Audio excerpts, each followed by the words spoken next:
الرحمن علم القرآن خلق الإنسان علمه البيان الشمس والقمر بحسبان والنجم والشجر يسجدان والسماء رفعها ووضع الميزان ألا تطغوا في الميزان وأقيموا الوزن بالقسط ولا تخسروا الميزان والأرض وضعها للأنام فيها فاكهة والنخل ذات الأكمام والحب ذو العصف والريحان فبأي آلاء ربكما تكذبان خلق الإنسان من صلصال كالفخار وخلق الجان من مارج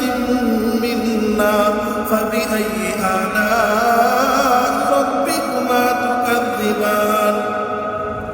رب المشرقين ورب المغربين فبأي آلاء ربكما تكذبان مرج البحرين يلتقيان بينهما برزخ لا يبغيان فبأي آلاء ربكما تكذبان يخرج منهما اللؤلؤ والمرجان فبأي آلاء ربكما تكذبان وله الجوار المنشآت في البحر كالأعلام فبأي آلاء ربكما تكذبان كل من عليها فان ويبقى وجه ربك ذو الجلال والإكرام فبأي آلاء ربكما تكذبان يسأله من في السماوات والأرض كل يوم هو في شأن فبأي آلاء ربكما تكذبان سنفرغ لكم أيها الثقلان فبأي آلاء ربكما تكذبان يا معشر الجن والإنس إن استطعتم أن تنفذوا من أقطار السماوات والأرض فانفذوا لا تنفذون إلا بسلطان فبأي آلاء ربكما تكذبان يرسل عليكما شواظ من نار ونحاس فلا تنتصران فبأي آلاء ربكما تكذبان فإذا انشقت السماء فكانت وردة كالدهان فبأي آلاء ربكما تكذبان فيومئذ لا يسأل عن ذنبه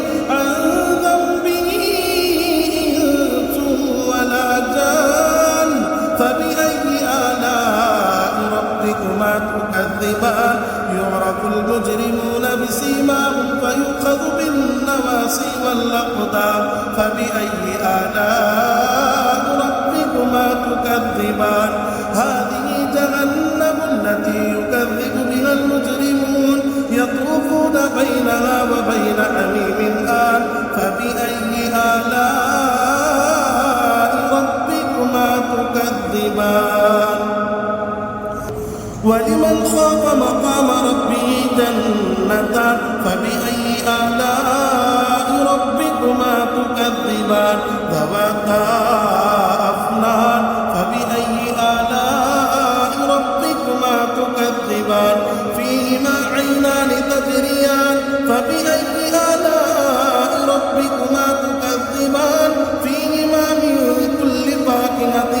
زوجان فبأي آلاء ربكما تكذبان متكئين على فرش بطائنها من استبرق وجنى الجنتين دان فبأي آلاء ربكما تكذبان فيهن قاصرات الطرف لم يطمثهن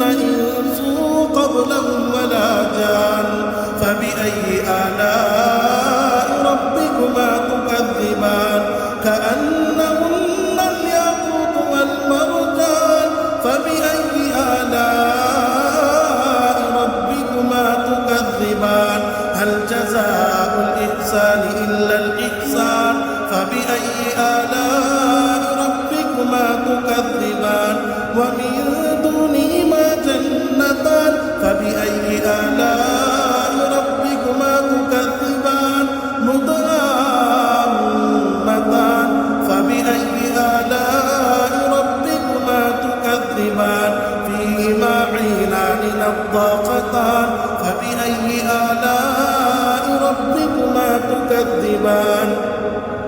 فيهما فاكهة ونخل ورمان فبأي آلاء ربكما تكذبان فيهن خيرات حسان فبأي آلاء ربكما تكذبان حور مقصورات